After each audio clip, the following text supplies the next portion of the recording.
Praise the Lord. I greet you very good morning in the precious name of our Lord and Savior Jesus Christ. మన ప్రభువును రక్షకుడైన యేసుక్రీస్తు నామములో మీ అందరికీ శుభాలు తెలియజేస్తున్నాను. ఎలా ఉన్నారు? మీరంతా బాగున్నారు కదా? ప్రతి ఉదయాన్నే మనం దేవుడు వాగ్దానం ధ్యానం చేస్తున్నాం కదా. దేవుడు తన వెతుకు వారికి ఫలాన్ని దయచేస్తానని దేవుని వాక్యం సెలవిస్తుంది. ఆయన నామంలో చేయబడే ప్రతి ప్రార్థన కూడా అంగీకరించబడుతున్నది. యేసు నామంలో మనం చేసే ప్రతి ప్రార్థన కూడా అంగీకరించబడుతున్నది. ఆయన మన ప్రార్థన అంగీకరించి మనకన్నిటిని తుడుస్తాడు, మన పరిస్థితులు మారుస్తారని దేవుని వాక్యం సెలవిస్తుంది. దేవుడు వాగ్దానాలు ధ్యానం చేస్తూ వాటి మీద విశ్వాసం ఉంచుతున్న మీ జీవితంలో దేవుడు ఫలాన్ని అలాగే మేలుని మీ జీవితంలో దయచేస్తాడు అనే దేవుని వాక్యం సెలవిస్తుంది. ఈరోజు కూడా దేవుని వాగ్దానం ధ్యానం చేద్దాం. చూడండి, బైబిల్ వారందరూ ఓపెన్ చేయండి. యెహెజ్కేలు గ్రంథము 36వ అధ్యాయము 26వ వచనంలో రాయబడింది. నూతన హృదయము మీకు ఇచ్చేదను, నూతన స్వభావము మీకు కలగచేసేదను, రాతి గుండెను మీలో నుండి తీసివేసి మాంసపు గుండెను మీకు ఇచ్చేదను. హల్లెలూయా. దేవుడు నూతన స్వభావాన్ని, నూతన మనస్సుని, నూతన హృదయాన్ని దేవుడు మనకి ఇస్తారు. క్రీస్తు ప్రభు వారి దగ్గరికి వచ్చిన వారి జీవితంలో వారు ఏం మార్చుకుంటున్నారు? కొంతమంది అనుకుంటారు క్రీస్తు ప్రభు వారి దగ్గరికి వచ్చిన వారు మతం మార్చుకుంటున్నారంట. అందుకే కొంతమంది మతం మారిపోతున్నారని చెప్పి ఎంతో కంగారు పడిపోతూ ఉంటారు, కొన్ని గొడవలు చేస్తూ ఉంటారు. క్రీస్తు ప్రభు వారి దగ్గరికి వచ్చిన వారు కొంతమంది అనుకుంటారు వారు వస్త్రాలు మార్చుకుంటున్నారు, పేరు మార్చుకుంటున్నారంట. క్రీస్తు ప్రభు వారి దగ్గరికి వచ్చిన వారు మార్చుకున్నది ఏంటో తెలుసా? క్రీస్తు ప్రభు వారి దగ్గరికి వచ్చిన వారు మనస్సు మార్చబడుతుంది అని. హల్లెలూయా. ఎవరైతే క్రీస్తు ప్రభు వారి దగ్గరికి వస్తున్నారో, దేవుడిని ఆశ్రయిస్తున్నారో, దేవుడు వారి మనస్సును మార్చుతున్నాడు. దేవుడు వారి మనస్సును నూతన పరుస్తున్నాడు. నూతన హృదయాన్ని అనగా నూతన మనస్సుని, నూతన స్వభావాన్ని దేవుడు మనకి ఇస్తాడని. ఒక రీసెర్చర్ రీసెర్చ్ చేస్తూ పాపానికి కాజ్ ఏంటి, రూట్ కాజ్ ఆఫ్ సిన్, ఒక మనిషి పాపం చేయడానికి కారణాలు ఏంటో వెతుకుతుంటే అతనికి పాపానికి మూలం అంతా కనపడింది ఎక్కడో తెలిసి హృదయంలో అంట. Root cause of sin is heart. మనిషి పాపం చేయడానికి కారణం మనిషి మనసే.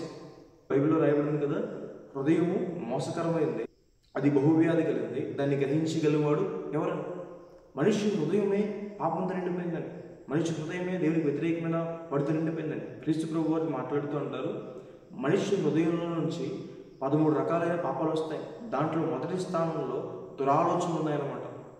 ఏ వ్యక్తి అయినా సరే చూడండి, పాపం చేసే ఏ వ్యక్తి అయినా మొదట పాపాన్ని ఆలోచనలో చేస్తాడు. దొంగతనం కావచ్చు, మోసం కావచ్చు, అక్రమమైన జీవితం కావచ్చు, వ్యభిచారం కావచ్చు, ఏ విధమైన పాపమైనా కావచ్చు, అది మొదట ఆలోచనలో చేస్తాడు, తన క్రియల్లో చేస్తాడు. అందుకే మనిషి మనసు మార్చబడాలి.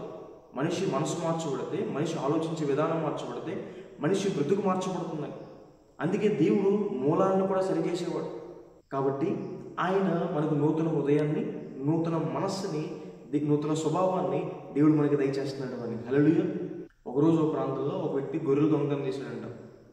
ఆ కాలంలో కఠినమైన శిక్షలు కఠినంగా ఉండే కదా.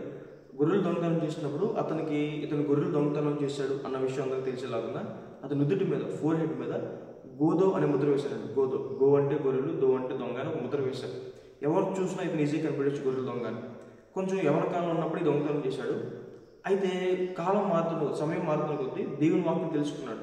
క్రీస్తు ప్రభువుల కోసం తెలుసుకున్నాడు. ఆయన నా కోసం ప్రాణం పెట్టాడని, ఆయన నా జీవితాన్ని మార్చడానికి లోకంకి వచ్చారని, నిత్య జీవనాన్ని ఇవ్వడానికి లోకంకి వచ్చారనే విషయం తెలుసుకుని తను క్రీస్తు ప్రభువుని సొంత రక్షణగా అంగీకరించాడు. వాక్యాన్ని తన హృదయంలో చోటిచ్చాడు, దేవుడికి తన హృదయంలో చోటిచ్చాడు, తన జీవితాన్ని దేవుడికి సమర్పించుకున్నాడు. దాని తర్వాత ముద్రైతే ఉండిపోయింది ఫోర్ హెడ్ మీద. అది నిప్పుతో వేశారు, ఐరన్ హీట్ చేసి వేశారు. ముద్రైతనం ఉండిపోయింది తన నుదుటి మీద. అయితే కొద్ది కాలం గడిచిన తర్వాత ఆయన కొంచెం పెద్దవాడైన తర్వాత చిన్నపిల్లలను ప్రేమించడం మొదలుపెట్టారు. ఒక రోజు చిన్నపిల్ల వెళ్ళి తన తల్లిని అడిగిందంట, అమ్మ ఆ అంకుల్ నుదుటి మీద ఎందుకమ్మా గోధుమ అని రాయబడిందంటే తన తల్లి చెప్పిందంట, గోధుమ అంటే అర్థం గొప్ప దొర అని చెప్పిందంట. వాస్తవానికి నిజమే, ముద్ర వేసింది గొర్రెల దొంగనే. అయితే మధ్యలో తన జీవితంలో క్రీస్తు ప్రభువుని అంగీకరించడం ద్వారా దేవుడు తన స్వభావాన్ని, తన మనసుని మార్చడం ద్వారా ఆ ముద్ర అర్థం కూడా మారిపోయి దేవుని గొప్ప ధర అని. హల్లెలూయా. క్రీస్తు ప్రభువు ఈ లోకానికి వచ్చింది మనిషి మనసు మార్చడానికి. క్రీస్తు ప్రభువు ఈ లోకంలో వాక్యం ప్రకటించడం మొదలుపెట్టినప్పుడు ఆయన చెప్పిన మొదటి అంశం ఏంటో తెలుసా? మీ మనసు మార్చుకోండి. ఆయన మనసు మార్చడానికి, మనసులు మార్చడానికి క్రీస్తు ప్రభువు ఈ లోకానికి వచ్చాడు. ఎందుకంటే మనిషి మనసు మార్చబడితే అంతా కూడా మారుతుంది, జీవితం అంతా కూడా బాగుంటుందని. ఒక ప్రాంతంలో ఒక అక్క తమ్ముడు ఒక చెట్టు కింద కూర్చుని బైబిల్ చదువుకుంటున్నారు. ఒక నాస్తికుడు అడ్డుగా వెళ్తూ ఈ చెడ్డ పుస్తకాన్ని మీరు ఎందుకు చదువుతున్నాడని చెప్పి గట్టిగా అరిచాడంట. అందులో అక్క లేచిందంటే, సార్ మీరు ఎందుకు బైబిల్ చెడ్డ పుస్తకం అంటారో తెలియదు, అయితే ఒక విషయం చెప్తాను వినండి. నా తమ్ముడు ఇదివరకు సిగరెట్లు కాల్చేవాడు, మందు తాగేవాడు. నా తమ్ముడు చేతిలో ఎప్పుడు ఇవే చూసేదాన్ని, మందు, సిగరెట్, కార్డ్స్ ఇవే చూసేదాన్ని. అయితే ఒక రోజు రాత్రి నా తమ్ముడు చేతిలో బైబిల్ చూశాను. ఏ రోజైతే బైబిల్ చూశానో కొద్ది రోజుల తర్వాత ఇంకెప్పుడు కూడా నా తమ్ముడు చేతిలో మందు కానీ, సిగరెట్ కానీ, కార్డ్స్ కానీ నేను చూడలేదు. ఎంత చెడ్డవాడైన నా తమ్ముడిని ఎంత మంచిగా బైబిల్ మార్చిందంటే, బైబిల్ ఎందుకు చెడ్డ పుస్తకం అవుతుంది, మీరు ఎందుకు అలా మాట్లాడుతుందో తెలియదు ఉందంట. నిజమే కదా, బైబిల్ మంచి పుస్తకం, దేవుడి వాక్యం మంచిది, దేవుడు పలికే ప్రతి మాట మంచిది. దేవుడు మనిషికి నూతన స్వభావాన్ని, నూతన మనసుని అనుగ్రహిస్తారు అని. హల్లెలూయా. ఎందుకు మన మనసు మార్చబడాలి? క్రీస్తు ప్రభువు వారు ఎందుకు మన మనసు మార్చాలనుకుంటున్నారు? బైబిల్ చదివిస్తుంది, ఉత్తమమును అనుకూలమును ఆయన దేవుని చిత్తం మీద మనం తెలుసుకోవాలంటే మన మనసు మార్చబడాలని. దేవునికి మనిషి మీద ఒక చిత్తం ఉంది, నాకు ఆలోచన ఉందని, దేవుడు మన కోసం ఆలోచిస్తున్నాడని. ప్రతి ఒక్కరిపైన దేవునికి ఒక ఆలోచన, ఒక ఉద్దేశం ఉందని. ఎవరు కూడా ఒత్తినే చేయబడలేదు, ఎవరిని కూడా దేవుడు ఊరికనే చేయలేదంట. ఒక ఉద్దేశంతో దేవుడు ఈ లోకంలో చేశాడు. ఆ ఉద్దేశం మనం తెలుసుకోవాలంటే, ఆ ఆలోచన ప్రణాళిక మనం తెలుసుకోవాలంటే మన మనస్సు మార్చబడాలి అని. హల్లెలూయా. బైబిల్లో రాయబడింది, ప్రభువా నా మనస్సు నీ వైపు ఎత్తుచున్నాను, ప్రతి ఉదయాన్నే కృపావార్త నాకు దయచేయమని. అంటే దేవుడి కృపావార్త అంటే దేవుడు మేలు చేస్తాడని, దేవుని వాగ్దానాలు, దేవుని సహాయము ఎవరు పొందుకుంటారు? మనస్సు మార్చబడిన వ్యక్తి పొందుకుంటాడు అని. హల్లెలూయా.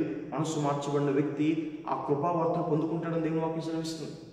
మన ప్రార్థనలు అంగీకరించబడాలన్నా, మనం చేసే పరిచర్య అంగీకరించబడాలన్నా, మన కానుకలు అంగీకరించబడాలన్నా, మన స్తుతి అంగీకరించబడాలన్నా మన మనస్సు మార్చబడాలి.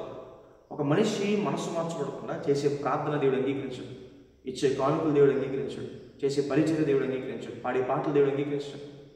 మన జీవితం దేవునికి అంగీకారంగా ఉండాలి అంటే మన మనస్సు మార్చబడాలి అని. హల్లెలూయా. ఒక వ్యక్తి మనస్సు మార్చబడితే దేవుని ఆశీర్వాదం పొందుకుంటాడు. మనస్సు మార్చబడిన వ్యక్తి మీద దేవుని మహిమ ఉంటుందని. మనస్సు మార్చబడిన వ్యక్తి ప్రార్థన దేవుడు అంగీకరిస్తారని. మనస్సు మార్చబడిన వ్యక్తికి దేవుడు తోడై ఉంటాడని. మనస్సు మార్చబడిన వ్యక్తికి దేవుడు సహాయం చేస్తాడని. దేవుడు మనల్ని కోరుకునేది మన మనస్సు మార్చబడాలని. ఆయన ఎద్దుకు వస్తే దేవుడు నూతన మనస్సుని, నూతన స్వభావాన్ని దయచేస్తాడని. ఆయన రాతి గుండెను తీసివేసి ఆయన నూతన మనసు, నూతన స్వభావాన్ని దయచేస్తాడని. రాతి గుండె అంటే కఠినమైపోయిన హృదయం, పాపంతో నిండిపోయిన హృదయం. దేవుని దగ్గరికి రాకముందు ఒక మనిషి హృదయం ఎలా ఉంది, ఒక మనిషి మనసు ఎలా ఉందో దేవుని వాక్యం సెలవిస్తుంది. మొదటిగా మనిషి హృదయం అంటే గర్వంతో నిండిపోయిందంట, అహంకారంతో నిండిపోయిందంట. కులం బట్టో, చదువు బట్టో, అందం బట్టో, డబ్బు బట్టో, ఏదో విషయంలో గర్వం, అది మనిషిని దేవుని రాకుండా ఆపేస్తుంది, దేవుని అంగీకరించకుండా ఆపేస్తుంది. డబ్బు ఉంది కదండి, నాకు దేవుడు ఎందుకు, నాకు మనుషులు బలం ఉంది కదా దేవుడు ఎందుకు, నాకు కులం ఉంది కదా దేవుడు ఎందుకు, చదువు ఉంది కదా నాకు దేవుడు ఎందుకని అహంకారమైన మనస్సు దేవుని రాకుండా ఆపేస్తుందని. బైబిల్లో నెబుకద్నెజర్ అనే రాజు అలా అహంకారంతో ఉన్నప్పుడు దేవుడు 7 సంవత్సరాలు గడ్డి తినిపించాడు అతను రాజు చేత. He was the king and emperor of the Babylonian kingdom. బబులోను సామ్రాజ్యాన్ని పరిపాలించే గొప్ప రాజు నెబుకద్నెజర్. బబులోను సామ్రాజ్యం అంటే మామూలు మాటలు కాదు, చాలా గొప్ప రాజ్యం అది. అలాంటి రాజ్యాన్ని పరిపాలించే రాజు గర్వాన్ని చూపించడం ద్వారా 7 సంవత్సరాలు గడ్డి తిన్నాడంట. సౌలు గర్వం చూపించడం ద్వారా, దేవుని మాట విధేయత చూపించకపోవడం ద్వారా సౌలు నుంచి రాజ్యం తొలగించబడిందంట. ఒక దేవుని సౌలుడు అంటారు, గర్వంతో మనం చేసే ప్రతి పని కూడా పాపానికి దారితీస్తుందంట. అహంకారమైన మనసు దేవుని దగ్గర రాకముందు, కొంతమంది దేవుని దగ్గర రాకముందు అబద్ధాలు, మోసకరమైన మనసును దేవుని వాక్యం సెలవిస్తుంది. కొంతమంది అబద్ధాలు ఆడుతూనే ఉంటారు, పక్క వాళ్ళని మోసం చేస్తూనే ఉంటారు. ఒక విషయం మనం గుర్తుపెట్టుకోవాలి, మోసపడిన వ్యక్తికి దేవుడు ఏదో రకంగా సహాయం చేస్తాడు, కానీ మోసం చేసే వారి జీవితంలో వారు మరలా మోసపోతారని దేవుని వాక్యం సెలవిస్తుంది. వారు ఏ గోతు అయితే దగ్గర ఆ గోతులను పడిపోతారు. కాబట్టి దేవుని రాకముందు మనిషి మనసు అబద్ధాలు, మోసం, అహంకారమైన మనసు, అపవిత్రమైన మనసు, పాపాన్ని ప్రేమించే మనసు, దాన్ని బైబిల్లో రాయబడింది ఆ శరీరానుసారమైన మనసు. పాపం కోసమే, పాప విషయాల కోసం ఆలోచించడం, దైవ కార్యాలపైన ఎటువంటి ఆసక్తి లేకపోవడం, నీతిపైన, న్యాయం పైన, మంచిగా జీవించడం పైన, యథార్థత పైన ఎటువంటి ఆసక్తి లేకపోవడం, స్థిరమైన మనసు లేకపోవడం. అది దేవుని దగ్గరికి వచ్చిన తర్వాత దేవుడు శుద్ధమైన మనసు దయచేస్తాడని, ఆయన పవిత్రమైన మనసు దయచేస్తాడని. క్రీస్తు ప్రభు దేవుడని నమ్మి ఎవరైతే తన పాపాలు దేవుడు ఒప్పుకుంటాడో దేవుడు వారి హృదయాన్ని పవిత్రపరుస్తాడు, దేవుడు వారి హృదయాన్ని కడుగుతాడని దేవుని వాక్యం సెలవిస్తుంది. దేవుడు వారికి స్థిరమైన మనస్సుని, నమ్మకమైన మనస్సుని, దేవుని దగ్గర, ఉద్యోగాల్లో, కుటుంబాల్లో, ప్రతి చోట నమ్మకమైన మనసుని దేవుడు దయచేస్తాడు. యథార్థమైన మాటలు, పరిశుద్ధమైన మాటలు దేవుడు తమ నోటి ఉంచుతాడు. మంచి మాటలు, ఆదరణ కలిగించే మాటలు, పక్క వాళ్ళని అర్థం చేసుకునే మాటలు, సహాయం చేసే మనసు, అలాంటి మనసు దేవుడి వారికి దయచేస్తాడని దేవుని వాక్యం సెలవిస్తుంది. సమ్మతి కలిగిన మనసు, దేవుని వాక్యాన్ని అంగీకరించే మనసు దేవుడి వారికి దయచేస్తాడు. రాతి గుండెను తీసివేసి మాంస హృదయం, దేవుడి నుంచి ఆశీర్వాదాలు పొందుకునే హృదయం, దేవుడి నుంచి దీవుని పొందుకునే హృదయం, దేవుడు మనకిస్తాడు అని. హల్లెలూయా. దేవుడు మార్చలేని మనిషి ఎవరు కూడా ఉంటారు. God can change everything. ఈ విషయం మీరు ఎప్పుడైనా గమనించారు? మన జీవితంలోనే ఎన్నోసార్లు దేవునికి వ్యతిరేకంగా బ్రతికిన మనల్ని, కొన్నిసార్లు దేవుడు కాని వాటిని ఆరాధిస్తూ బ్రతికిన మనల్ని, పాపంలో బ్రతికిన మనల్ని, దేవుడికి వ్యతిరేకంగా బ్రతికిన మనల్ని దేవుడు తన ప్రేమను చూపించి, వాక్యాన్ని అందించి, మన మనసులు మార్చి ఈరోజు మనం దేవుడిని ప్రేమించేవారుగా, దేవుణ్ణి పై స్థానంలో పెట్టేవారుగా దేవుడు మనల్ని నిలబెట్టాడు. మన హృదయాల్ని ఎంతలా మార్చిన దేవుడు, మన మనస్సుని ఇలా మార్చిన దేవుడు మన బ్రతుకును మార్చడం. కొంతమంది దేవుడు ఆ కార్యం చేయలేడు, దేవుడు ఆ మేలు చేయలేడు అనుకుని కొన్నిసార్లు అవిశ్వాసపడుతూ ఉంటారు. దేవుడు ఆ మేలు చేయలేడు. నీలో నుంచి భక్తిని తీసివేసి, నీలో నుండి అపవిత్రతను తీసివేసి, నీలో నుండి అసత్యాన్ని తీసివేసి ఇంత నమ్మకమైన వ్యక్తిగా నిలబెట్టిన దేవుడు నీ పరిస్థితులు మార్చలేడా? He can certainly do that. ఆయన ఖచ్చితంగా ఆ మేలు చేయగలడు. మిమ్మల్ని స్వస్థపరచగలడు ఆయన, మిమ్మల్ని లేవనెత్తగలడు ఆయన. మీరు ఏ ద్వారం తెరవాలని కోరుకుంటారో ఆ ద్వారం మీ జీవితంలో తెరుస్తాడు. కొన్నిసార్లు సంవత్సరం ఆఖరికి వచ్చేసరికి మనుషులో ఏదో తెలియని భయం, ప్రభావ సంవత్సరం ఆఖరికి వచ్చేస్తుంది, ఎప్పుడు దీవించబడుతుంది, ఎప్పుడు ఆశ్రయించబడుతుంది, ఎప్పుడు మేలు పొందుతాం. బైబిల్ చదివిస్తుంది, సంవత్సరాలు జరుగుతుండగా దేవుడు తన కార్యాన్ని నూతనపరుస్తాడు. హల్లెలూయా. దేవుడు నూతన స్వభావాన్ని, నూతన మనస్సుని మనకి ఇవ్వడం మాత్రమే కాదు, ఆయన నూతన కార్యాలు చేస్తాడని. God gives us the new beginnings. ఆయన నూతన ప్రారంభాలు దేవుడు దయచేస్తాడు. God opens new doors in our life. దేవుడు నూతన ద్వారాలు తెరుస్తాడు. సంవత్సరాలు జరిగిపోతున్నప్పుడు, సంవత్సరం ఆఖరికి వచ్చేసాం మనం. అది ఈ మాట మీద విశ్వాసం ఉంచండి.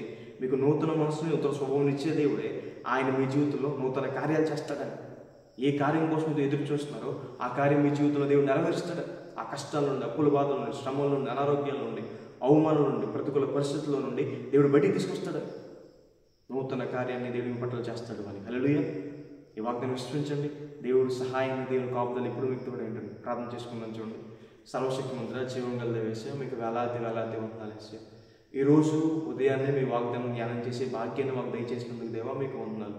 ప్రియులు ఎంతమంది అయితే ఈ వాగ్దానం వీక్షిస్తున్నారో ప్రభావ, వారి జీవితంలో మేలు చేయండి, ఆశీర్వదించండి, కృప చూపించండి ప్రభావ. గొప్ప కార్యాలు వారి పట్ల చేయమని ప్రభావ ప్రతి మాలుకుంటున్నాం వేసే.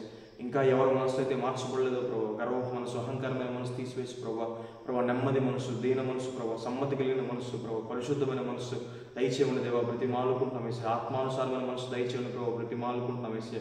మనస్సులు మార్చబడి ప్రభావ, మా ప్రార్థనలు అంగీకరించబడి మేము దీవెన ఆశీర్వాదం పొందుకున్న దేవ సహాయం చేయండి. మీ మహిమను పొందుకున్న దేవ సహాయం చేయండి ప్రభావ. మేము ప్రతిఫలం పొందుకున్న దేవ సహాయం చేయండి. ఆరోగ్యంతో బాధపడుతున్న వాళ్ళు ముట్టండి, స్వస్థపరచండి. అప్పుల బాధలు బాధపడుతున్నారు లేవనెత్తండి ప్రభావ. దీనిపైన కృప చూపిస్తాను వాగ్దానం చేసలేదుగా ప్రభావ. మీ కృపను చూపించండి, సహాయాన్ని దయచేయండి ప్రభావ. వెళ్ళొచ్చి రాకపోలో కాపుదలు ఇవ్వండి, కృప చూపించండి, నడిపించండి ప్రభావ. మీరే నూతన కార్యాలు ప్రభావ, సంవత్సరాలు గడుస్తుండగా నూతన కార్యాలు చేస్తాను వాగ్దానం చేసిన దేవ. నూతన కార్యాలు చేయమని, దీవెనలు కుమ్మరించుకున్న దేవ. మీరే మేలుతో తృప్తిపరచమని సహాయం చేయమని దేవ. యేసు నామమున అడిగి వేడుకుంటున్నాను తండ్రి. ఆమేన్. God bless you.